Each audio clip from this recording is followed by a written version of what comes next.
Efésios, capítulo 4, versículo 29.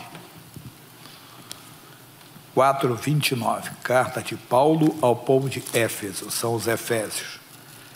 4:29, diz assim: não saia da vossa boca nenhuma palavra torpe, de torpeza, de destruição, mas só a que for boa para promover a edificação, para que dê graça aos que a ouvem.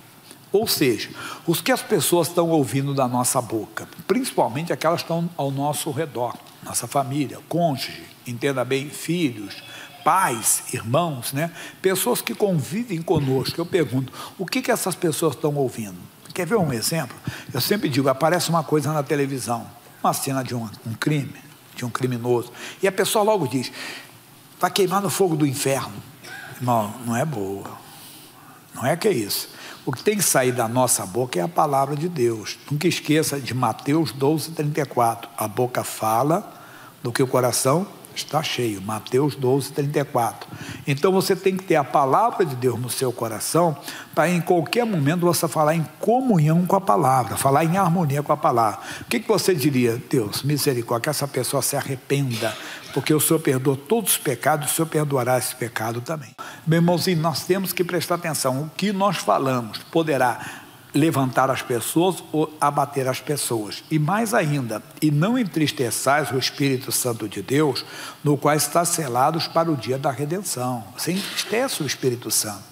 O Espírito Santo está sobre você para te guiar em toda a verdade. Você rejeita a direção do Espírito Santo, porque ele nos guia na palavra. E a vontade de Deus é que todo homem seja salvo. Entenda? Aí mais, toda amargura, ira e cólera e gritaria e blasfêmia, toda malícia, seja tirada dentre vós. Tira tudo isso, irmão. Tira o que é mal, tira. Se tem uma coisa contra a família do marido, tira. Tinha uma contra a família da esposa, tira. Entenda? Porque quando você ouvir falar daquela pessoa, como é que você vai reagir? Aí ele diz, antes, sede um para com os outros benignos, misericordiosos, perdoando-vos uns aos outros, como também Cristo vos perdoou, como Deus vos perdoou em Cristo. Pronto. Então mantenha, entenda bem, o seu coração cheio do amor de Deus. Mesma palavra falou Salomão, lá em Provérbios, capítulo 12, versículo 25. Livro de Provérbios, no meio da Bíblia é Salmos, depois é Provérbios. O capítulo é o 12, o versículo é o 25. 12, 25.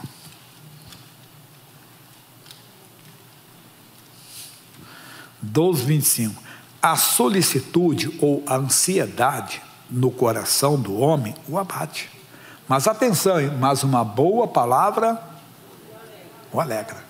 Irmão, as pessoas estão cheias de palavras aí fora. Todo dia são notícias de morte. Todo dia são notícias ruins. Nós temos a boa palavra, que é a palavra de Deus. Porque quando você fala do perdão para uma pessoa, aquela pessoa que às vezes está perto de você, ela também tem pecado. Quando ela fala assim, essa pessoa, se ela soubesse o amor de Deus, se ela se arrepender desse pecado, Deus vai perdoar de todos os pecados. Aí a pessoa diz, puxa, mas se perdoa, também me perdoa o meu. Não é verdade? A pessoa está com uma doença terrível, às vezes doença grave, perto de você, e você às vezes não sabe. Eu falei, esse ator que morreu agora de Hollywood aí, ele conhecia Jesus, ele era de Jesus. 4 anos que ele estava com câncer, mas ele não falava para ninguém que estava com câncer. Aí a pessoa aparentemente está bem, aí irmão, alguém perto diz assim, rapaz, a pessoa está com câncer, aí esse câncer também não tem jeito, né? Esse câncer é agressivo, esse câncer é assim, não, mas para Deus tem, porque para Deus não há impossível, porque os impossíveis aos homens são possíveis a Deus. Mal você sabe que está dando um recado para ela. Uma boa palavra quer dizer que você fala, olha, o fulano está com câncer, mas você não está falando para ele, você está falando de outra pessoa. Descobriu, sabe que o fulano está com câncer? Mas a Bíblia diz que para Deus não é impossível. Sem você saber, você está dando uma boa palavra para ele. Para Deus não é impossível. Olha, fulano está na fila do transplante, está fazendo hemodiálise. Mas eu já ouvi um testemunho bonito de um homem que tinha rim. Conta um caso que você sabe mesmo. E os rins funcionaram, voltaram a funcionar. São essas palavras que falam, entenda, que edificam. Então nós temos que tomar cuidado o que falamos para as pessoas que estão ao nosso redor. O caso mais aqui explicado é 2 Crônicas 32. Desculpa que eu preguei semana passada para vocês, mas só vou pegar essa informação. 2 Crônicas 32, versículos 7 e 8. Isso aqui conta a história, meu irmão, de um homem chamado, entenda bem, Ezequias, que ele foi ameaçado por um outro chamado Senaqueribe. Senaqueribe era imperador da Síria, que era adversário do povo de Judá e de Israel. Aí ele veio com o seu exército, ele dominava boa parte do mundo conhecido daquela época. Aí ele veio com um grande exército, cercou Jerusalém. Aí o homem de Deus, o Ezequias, reuniu o seu povo, e olha o que ele falou para o seu povo, versículo 7 do 2 Crônicas 32. Esforçai-vos e tende bom ânimo, não temais, nem vos espanteis por causa do rei da Síria, nem por causa de toda a multidão que está com ele, porque há um maior conosco do que com ele. Olha agora, hein? Porque com ele está o braço da carne, mas conosco o Senhor nosso Deus, para nos ajudar e para guerrear nossas guerras. E o povo descansou nas palavras de Ezequias, rei de Judá. Olha que bonito, quer dizer, o povo descansou, somos nós, irmão. O povo, quer dizer, as pessoas que estão ao nosso redor vão descansar, elas vão se aquietar, vão se acalmar com as palavras da nossa boca, entende? Palavras que vamos falar, por isso que nós temos que ler a Bíblia, porque, repito, Mateus 12, 34, a boca fala do que o coração está cheio, por isso que você tem que ler a Bíblia, tem que se informar mais de Deus, buscar para você falar em comunhão com a palavra, e as pessoas que estão ao redor de nós só vão se levantar, elas vão cada dia mais, ainda que no começo recrimine, no começo não entendam, no começo disputa, balança a cabeça, faça assim como você está falando, mas depois com o tempo, aquela palavra ficou ali, Deus é quem fala, meu pai um dia falou, minha mãe falou, entenda bem, na hora eu nem aceitei, mas depois ela entendeu, é muito importante fazermos isso, sabe por quê? No segundo, aqui lá atrás um pouquinho, Números, capítulo 13, porque se você não fala o bom, meu irmãozinho, os que falam de maneira errada são mais às vezes. Números capítulo 13, vou ler só do 25 em diante, que também preguei recentemente. Isso aqui, os espias de Israel foram olhar a terra prometida. E quando eles voltaram com um relato, e olha só aqui, diz assim, versículo 25, depois voltaram de espiar a terra, ao fim de 40 dias, e caminharam e vieram a Moisés e Arão, e a toda a congregação dos filhos de Israel, no deserto de Parã a Cádiz, e, tornando, deram-lhes conta a eles e a toda a congregação, e mostraram-lhes o fruto da terra, e contaram-lhe e disseram, fomos à terra que nos enviaste, e verdadeiramente mana leite e mel, e este é o fruto. O povo, porém, que habita nessa terra é poderoso, e as cidades fortes e muito grandes, e também ali vimos os filhos de Anak. Anak quer dizer pescoço grande, homens de grande estatura, né? Homens altos, gigantes. Os amalequitas habitam na terra do sul, os heteus e os jebuseus e os amorreus habitam nas montanhas, e os cananeus habitam ao pé do mar pela ribeira do Jordão. Então Calebe, um dos 12, mas que não era pessimista como eles, que tinha uma comunhão com Deus, que tinha o Espírito de Deus sobre ele. Então Calebe fez calar o povo perante Moisés e disse, subamos animosamente e possuamos-la em herança, porque certamente prevaleceremos contra ela. Porém, os homens que com ele subiram disseram, não poderemos subir contra aquele povo, porque é mais forte do que nós, e infamaram a terra que tinham espiado. Meu irmão, basta. O que eu quero passar para você? Se você não leva a boa notícia, se você não fala o que tem que falar de acordo com a palavra, as pessoas negativas estão do lado. E elas contaminam, entende? E não, esse negócio de igreja é enrolação, esse negócio aí, esses pastores são tudo picareta, não sei mais o que, entenda bem, isso é lavagem cerebral, não sei mais o que, e quando você anda com o evangelho, a pessoa está contaminada. Por isso que nós temos que dar o bom testemunho sempre falando Jesus é bom, mas não só falando e vivendo, pessoal. Deus é bom, Deus é socorro, presente na hora da tribulação, maior é aquele que está conosco, Jesus é a minha força. Nós temos um caso que vocês conhecem, que está lá no Novo Testamento, Marcos capítulo 5, também não vou ler toda a história. Era um homem que é o gadareno, ele era possuído por uma legião de demônios, que fazia aquele homem viver nos sepulcros. Aquele homem se feria com pedras, ninguém chegava perto dele, era muito violento. Amarravam ele com correntes, ele quebrava as correntes. Ele era uma pessoa muito perturbada, até que teve um encontro com Jesus. Jesus foi lá só para isso. Dirigido pelo Espírito de Deus, Jesus atravessou o mar da Galileia, foi até aquela cidade, e lá aquele homem então foi liberto, mas tinha uma legião de demônios. No versículo 14 diz assim: e os que apacentavam os porcos fugiram, porque os demônios que estavam no homem entraram nos porcos, e os porcos se jogaram no mar. E saíram muitos a ver o que era aquilo que tinha acontecido, e foram ter com Jesus, e viram um endemoniado que tivera a legião, assentado, vestido e em perfeito juízo, e temeram. E o que aquilo tinham visto, contaram os que aconteceram ao endemoniado e acerca dos porcos, e começaram a rogar-lhe que saísse do seu território. Mas pastor Jaime, eles deveriam dizer: Jesus, nunca mais nos abandone, fica conosco, porque todos conheciam aquele homem. Mas por que eles não quiseram? Porque os porqueiros é que falaram o que tinha acontecido. E os porqueiros distorcem. Não é o porqueiro hoje que apacentam porcos. Porqueiros são aqueles que preferem ficar na lama, irmão. Entenda? Eles não querem uma vida limpa com Deus. Aí eles começam a falar isso. O evangelho é picaretagem, pastor é ladrão. Se tem, Deus tira da obra deles, tem as autoridades aí para isso, entende? Mas essa lavagem cerebral, mas ele está lá, olha como é que ele está. Mas ele está hipnotizado, ele agora viveu bobo, ou agora ele passou para o lado deles, ele conseguiu convencer, fazer parte da gangue deles, essas coisas que você já ouviu.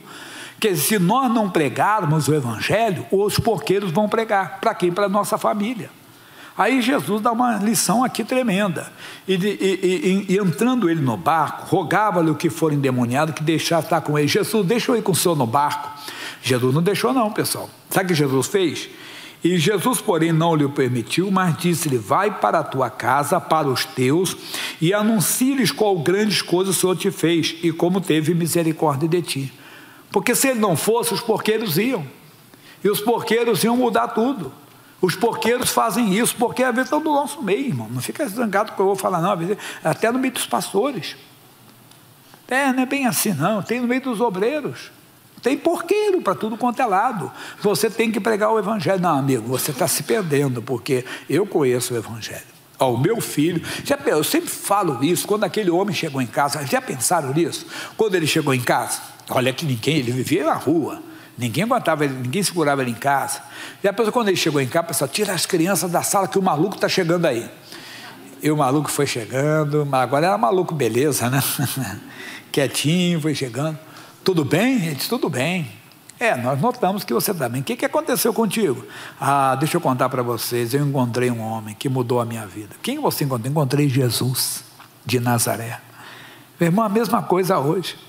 Todo mundo leva assim, diz assim: está chegando o final do ano, nós estamos preparando a festa aí, mas você não vai encher cara. Não, eu não bebo. Você não bebe? Brincadeira. Que é isso? Não bebo mais. Você não bebe mais? Mas por quê? Você não está sabendo, não? Eu tive um encontro com Jesus. É isso que a pessoa precisa, irmão. Porque se nós não falarmos, os porqueiros vão falar.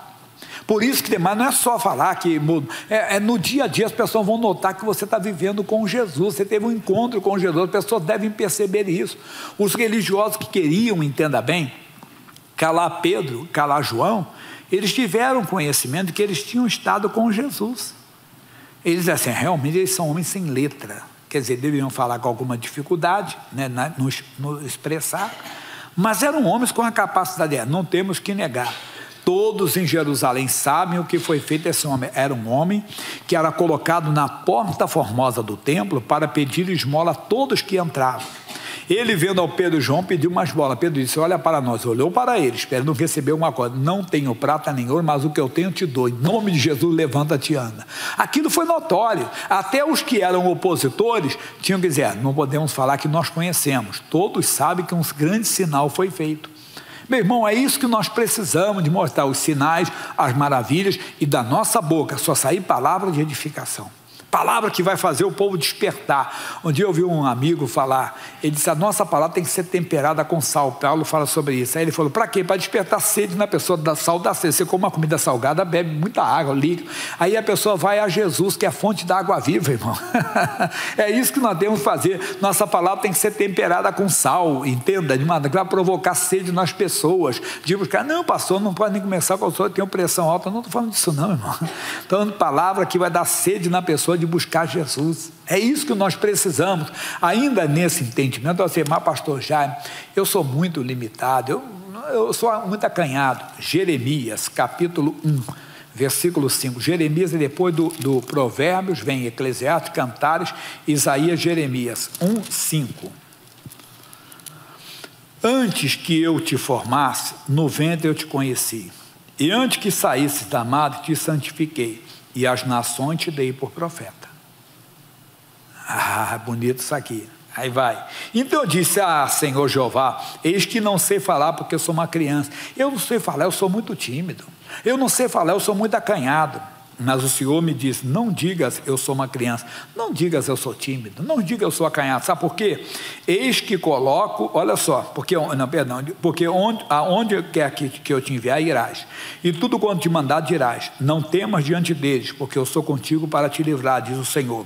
E estendeu o Senhor a mão, tocou-me na boca e disse-me o Senhor, eis que põe as minhas palavras na tua boca. Oh, Deus quer colocar a palavra, mas pastor Jaime, eu tenho uma vontade de falar para o traficante lá da rua, mas eu tenho medo. Não, Jesus coloca as palavras na tua boca, e não temos que o Senhor é contigo. Não, eu tenho medo de falar para o meu marido que ele é muito violento, ele não gosta da igreja. Jesus vai colocar as palavras, não é fanatismo não, é a palavra certa, que não é às vezes pregação, às vezes é testemunho. Lembra que eu falei da televisão? Aí só o jeito de você falar vai mexer com a pessoa. Lembra que eu falei do câncer ou de uma outra doença, que você fala de cura? Nós contamos o caso de um homem, pregador. Ele tinha 11 anos de idade quando ele foi expulso de casa. Sabe por quê? Porque na praça ele aceitou Jesus como Salvador. E uma família tomou conta dele, entende? De vizinhos lá. E ele cresceu, se formou, se tornou um homem, né?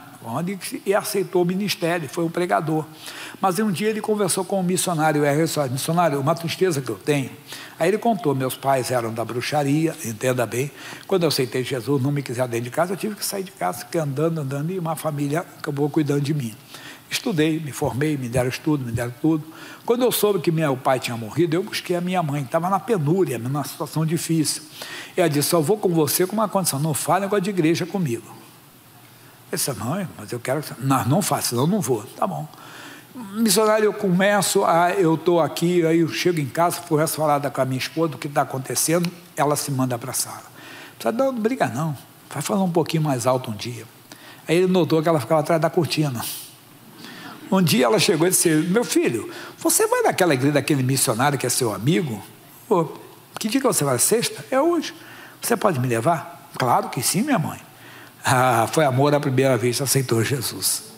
É devagar, palavras boas, você tem que saber, Deus vai trazer, vai edificar, nós temos que fazer isso. Então não diga não, porque Romanos capítulo 8, não é a palavra que você vai inventar não. Romanos capítulo 10, versículo 8, desculpa, o capítulo é 10, o versículo é 8. Romanos 10, 8, mas que diz, a palavra está junto de ti, na tua boca e no teu coração. Esta é a palavra da fé que pregamos. A palavra que você fala não é palavra que você vai inventar não, que você vai criar, é a palavra que você ouve na pregação, quando você está lendo a Bíblia. Palavra da fé, palavra que dá certeza, não é qualquer palavra, não é pegar aqui um versículo e jogar no alto não, é palavra que mexe com você, aquela palavra que te salta aos olhos, é aquela palavra que te dá uma certeza. Lembra? A mulher tinha 12 anos, uma hemorragia, ouviu falar de Jesus, veio a certeza. Se eu tão somente tocar na sua fé, eu sararei. É essa palavra da fé. É a palavra que você ouve e te dá a fé, te dá a certeza. É essa palavra que você vai falar dentro de casa. Você não vai falar por acaso, não. Você crê naquilo. Se esse homem se arrependesse, conhecesse o amor de Deus, ele teria o perdão de Deus. Aí o marido disse, mas mulher, esse homem é um criminoso. Eu sei, mas Deus perdoa todos os pecados. Mal sabe a esposa que está falando para o marido que tem alguma coisa que o condena. E quando ele ouve aquilo, é uma boa palavra que alegra o coração dele, então ele perdoa todos os pecados, ele tem um pecado. Já pensou naquela hora assim, mulher, ele perdoa mesmo, perdoa, então eu quero te falar uma coisa, eu quero o seu perdão, que um dia te traí. Já pensou? Estou falando só uma coisa assim, E nessa hora Deus libera, irmão. E aquela pessoa se quebranta diante de Deus. Nós precisamos disso, do que estamos ouvindo, porque vai fazer a diferença. Vamos voltar onde nós começamos, quem lembra? Efésios 4, 29. Eu tenho colinha aqui, eu tenho colinha aqui, pode ter cola, né? Eu tenho a colinha aqui, né? Mas você não tem que ter cola numa prova não, tá? 4, 29. Não saia da vossa boca nenhuma palavra torpe, de torpeza, de destruição, mas só a que for boa para promover a edificação. Então que se cala, fica calado, é melhor. Fala pouco, mas quando você falar, tem que falar para promover a edificação.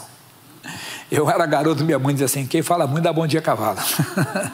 Já viu isso? Meu irmãozinho, você tem que pedir a Deus, se envolver, tem que ter cultura bíblica, quer dizer, ler a Bíblia. Ah, mas eu não sei ler, eu tenho dificuldade de ouvir.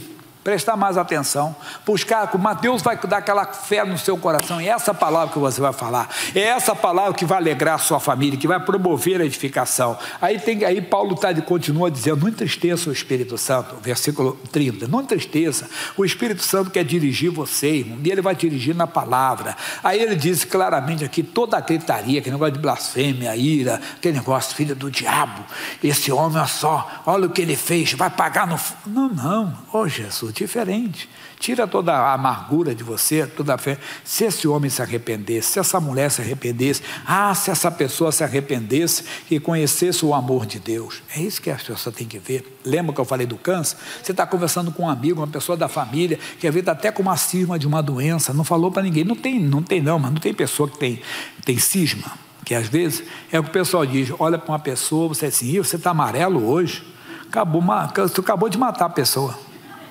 Ela está com uma cisma que está doente. Você já fala que ele está amarelo, pronto, acabou com ele. Esse rapaz está todo mundo notando que eu estou doente mesmo. Verdade. É como o camarada às vezes brinca, irmão. O diabo está tentando a mente de um cidadão, e o cara chega assim: rapaz, você tem um jeito meio esquisito. Será que todo mundo está notando que eu tenho outro lado? Não, irmão, não brinca com a pessoa assim, não. Você é homem de Deus, rapaz. Você é mulher de Deus. Às vezes a amiga fala para outra: você tem um meio masculinizada. Ou o rapaz fala para outra: você é meio feminino, rapaz. Aí ele diz: meu Deus, todo mundo está notando já.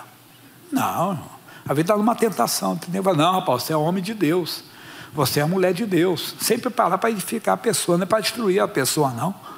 Não é verdade? O pai dentro de casa que fala para o filho: você parece mariquinha, rapaz. Não fala isso. Poxa, ele diz assim: até o meu pai já notou. Não, a gente tem que falar: não, rapaz, você é homem de Deus, você é um homem. Aí você vai ensinando: o homem não senta assim, o homem senta desse jeito, o homem fala desse jeito, o homem não tem esse jeito, o homem tem outro. É assim que o pai vai ensinando, né? Não, rapaz, homem, como é que é?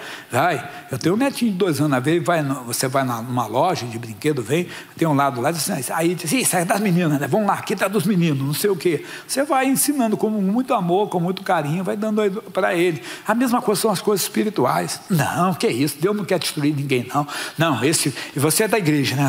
Então esse cara vai queimar no inferno. Se ele não se arrepender, mas Deus quer que ele se arrependa. É diferente. Sai toda a gritaria. Meu irmão, você vai alegrar Deus e vai trazer a família para Jesus. Versículo final, então, ele diz, 32, antes sejam uns para com os outros benignos, misericordiosos, perdoando-vos uns aos outros, como também Cristo vos perdoou em Cristo. Versículo final, entrando no capítulo 5 de Efésios. Sede, pois, imitadores de quem? De Deus, como filhos amados. Vamos lá, 2. E andai em quê? Em amor. Basta para nós, irmão. Depois você lê o resto como lição de casa. Anda em amor. Tira tudo tem que sair da minha boca só palavra para promover a edificação. Meu Deus, eu quero isso. Você vai vencer, porque senão a sua oração aqui, já ouviu falar buraco na água? Você está orando em vão, porque o que você fala apaga tudo. Apaga tudo. Quer dizer, se depender dos seus testemunhos, a família não vai se converter. Tem que sair da sua boca só palavra que promova a edificação, que levante as pessoas, principalmente da sua casa, que convivem com você. Amém?